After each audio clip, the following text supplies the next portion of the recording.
Kejaksaan ya pernah dengar. Pernah dengar. Iya. Tahu lembaganya, Kejaksaan. tahu berkaitan dengan apa? Iya, tahu berkaitan dengan kejahatan. Kejahatan ya. Iya.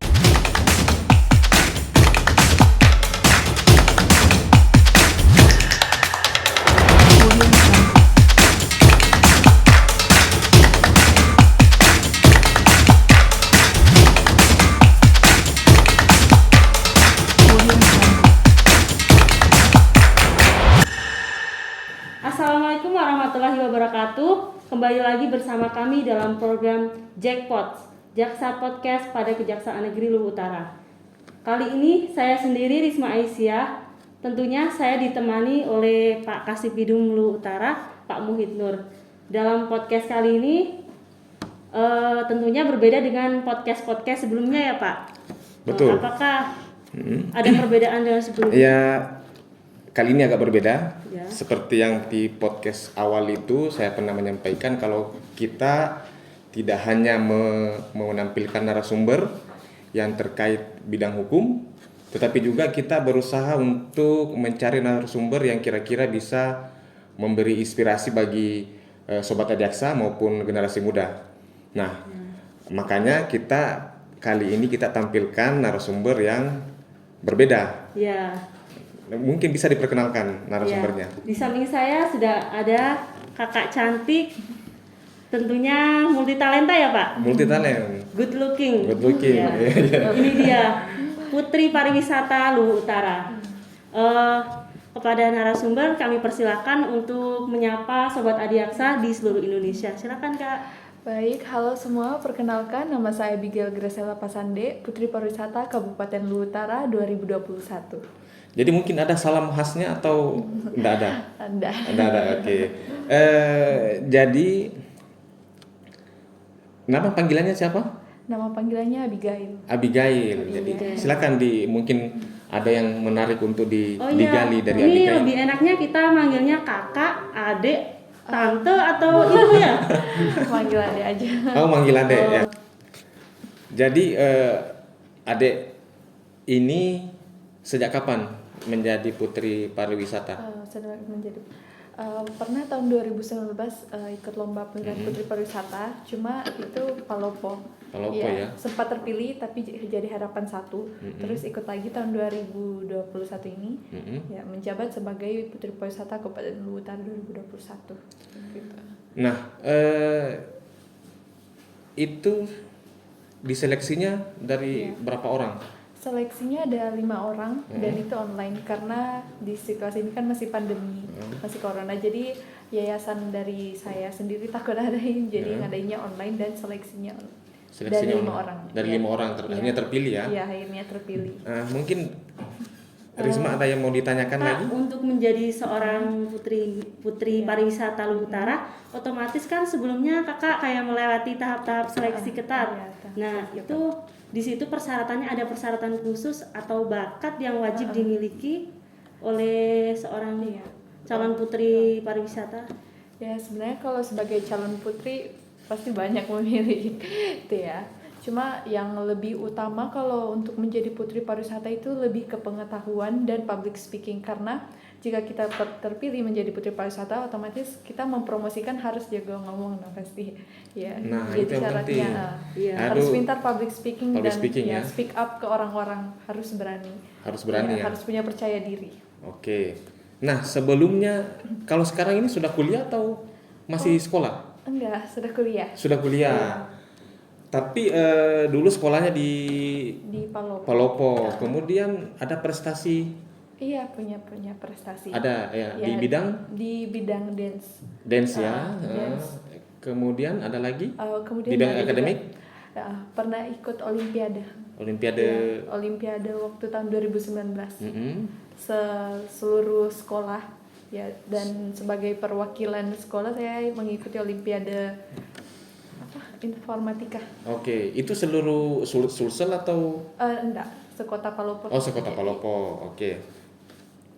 Kemudian, nah ini kan sudah terpilih jadi Putri Pariwisata. Nah, selanjutnya ke depan step selanjutnya apa? Step selanjutnya Mungkin untuk step selanjutnya jika saya terpilih menjadi Putri Pariwisata Sulawesi Selatan 2021, otomatis saya harus tetap menjalankan tugas dan terus-menerus untuk mempromosikan pariwisata yang ada di Sulawesi Selatan dan melanjutkan kuliah otomatis karena Ada kuliah juga penting. yang lain?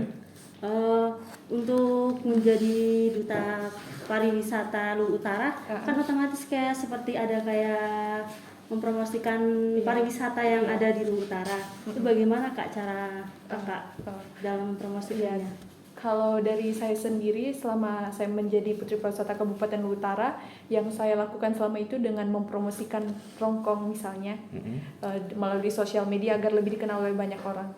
Rongkong itu salah satu sekedar informasi untuk Sobat Adiaksa. Rongkong itu salah satu daerah kecamatan di Kabupaten Luhut Utara. Nah, apa yang menarik dari Rongkong? Kalau dibilang yang menarik dari Rongkong itu banyak, kayak misalnya di daerah Limbong atau daerah Salurante, di situ kan banyak destinasi yang bisa dikunjungi untuk foto-foto, terus pemandangannya juga luas. Gitu. Kemudian, nah itu kan kalau untuk pariwisatanya. Nah untuk adat istiadat dan budayanya, kalau secara umum dulu di Luhut Utara kira-kira apa yang bisa kita promosikan? Kain tenun Rongkong. Kain tenun Rongkong. Iya. Ada yang mana itu yang kayak gimana coraknya? Saya pakai bisa ini kan diangkat aja. Oh iya, ini. Perlihatkan. Oke. Oh ini tenun khas. Kain tenun Rongkong, khas Rongkong. Khas Rongkong. Iya. Ini tenun kain ini dipakai sehari-hari atau di Mungkin kalau yang modern sudah bisa dipakai sehari-hari, tapi ada kain tenun Rongkong tertentu yang bisa dikeluarkan di acara-acara adat. Iya. Tidak semuanya. Tidak semuanya ya. Enggak semuanya. Jadi sekedar informasi buat Sobat Adiaksa, tenun Rongkong itu pada tahun 2020 sudah mendapatkan hak atas kekayaan intelektual dari Kementerian Hukum dan HAM. Nah itu sudah jadi corak. Iya, sudah jadi corak khas untuk Luhut Utara ini tenun Rongkong inilah. Tenun Rongkong. Ada? Di zaman yang milenial sekarang ini apa yang Kakak lakukan untuk mempromosikan kain tenun ini supaya dikenal oleh masyarakat Indonesia? Ya, kembali lagi seperti yang jawaban saya sebelumnya, karena kan kita berada di era yang serba canggih. Jadi kalau menurut saya sendiri, dengan cara saya mempromosikan kain tenun Rongkong ini melalui sosial media lagi pastinya. Karena dengan melalui sosial media kita kan bisa berhubungan dengan orang-orang yang ada di luar Sulawesi Selatan tanpa bersentuhan langsung, apalagi di era Covid ini. Betul. Jadi saya bisa mempromosikannya lewat sosial media. Oke. Jadi memang betul ya, karena podcast ini juga ada karena kita sekarang dalam masa pandemi. Iya, masa pandemi. Kita tidak bisa lagi mengumpulkan orang untuk mendengar ada ini berbicara. Nah ini salah satu caranya ya seperti ini melalui sosial media. Mungkin ada bagusnya kalau kita break sebentar.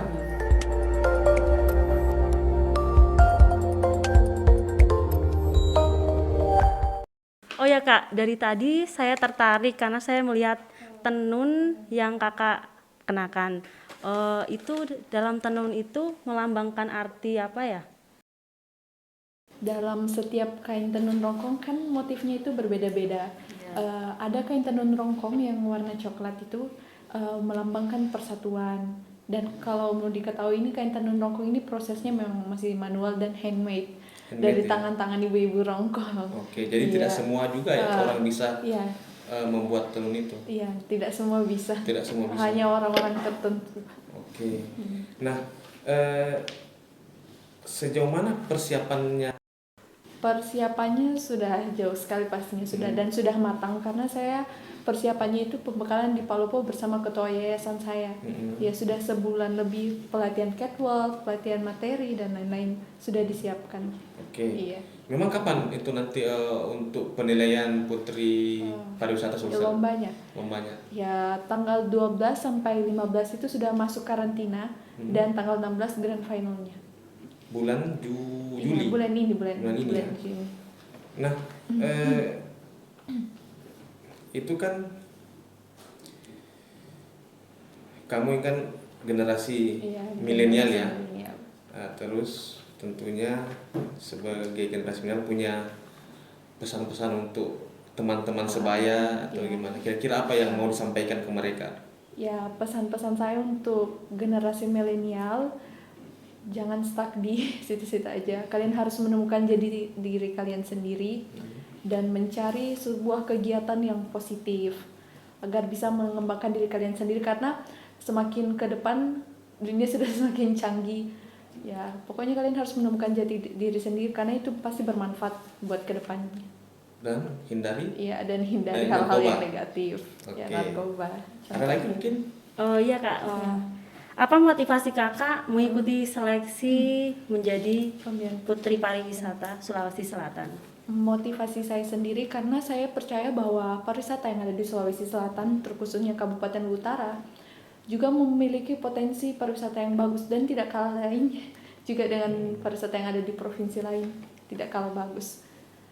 Dan jika saya terpilih, otomatis saya akan terus mempromosikannya agar dikenal lebih luas oleh masyarakat.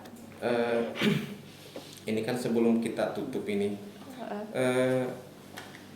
ada yang mau disampaikan lagi, yang lain? Oh iya, ada yang mau saya sampaikan. Teruntuk khusus masyarakat Luwu Utara, mohon bantuannya untuk mendukung saya di ajang pemilihan Putri Pariwisata Sulawesi Selatan 2021 melalui voting sosial media di Instagram di @mediaprosulsel. Terima kasih. Nah itu kan sebelum kita tutup, ini kan banyak pertanyaan penutup sebenarnya. Iya. Jadi dari tadi sudah ditutup, tapi masih ada pertanyaan. Iya, enggak. Pernah dengar kejaksaan? Kejaksaan ya pernah dengar. Pernah dengar. Iya. Tahu lembaganya, Kejaksaan. tahu berkaitan dengan apa? Iya, tahu berkaitan dengan kejahatan. Kejahatan ya. Iya, betul. Berkaitan dengan hukum. Kejahatan, iya, Ya. tentang hukum. Kalau sekarang kan masih kuliah, Iya, masih kuliah. ambil jurusan apa? Jurusan hubungan internasional. Oke. Cita-citanya mau jadi diplomat atau? Iya, mau masuk di diplomat. Oh begitu. Iya. Nah ini mungkin untuk teman-teman segenerasi adik kita ini, Iya. ya sekaligus ini memperkenalkan lembaga kami kejaksaan. Di setiap kabupaten ada iya. kejaksaan. Kejaksaan. Nah kalau di sini kan ada Kejaksaan Negeri Luwu Utara. Nah, jadi kejaksaan itu lembaga satu-satunya lembaga yang diberi bisa kewenangan. mempunyai kewenangan melakukan penuntutan. Penuntutan. Oh. Dan juga memiliki kewenangan dalam menangani perkara korupsi. Korupsi. Sama dengan polisi dan KPK. KPK. Nah, seperti itu. Jadi ya agar ini, karena pasti penonton channel ini sekarang karena ada narasumbernya cantik milenial, maka kita berusaha memperkenalkan kejaksaan itu. Nah, nanti dipromosikan juga. Iya. Oke? Iya. Mungkin ada penutup? Cukup ya? Cukup. Kemudian jangan lupa, kembali lagi saya ingatkan. Oh masih ada lagi, tolong. Ini kan suasana pandemi. Iya. Apa yang mau disampaikan lagi? Iya, untuk semua masyarakat yang ada di Sulawesi Selatan, terkhususnya Kabupaten Luwu Utara, karena kita masih berada di pandemi COVID-19, jangan lupa stay healthy dan stay safe, menggunakan masker dan selalu menggunakan hand sanitizer. Mungkin hanya sampai di sini ya perjumpaan kita kali ini, dan selanjutnya jangan lupa like, komen, apalagi subscribe, dan share. Share. Sebanyak-banyaknya. Apa tuh namanya? Nama channel kita apa? Kejaksaan Negeri Luwu Utara. Kejari Luwu Utara. Kejari Luwu Utara. Oke, terima kasih. Wassalamualaikum Warahmatullahi warahmatullahi wabarakatuh. wabarakatuh.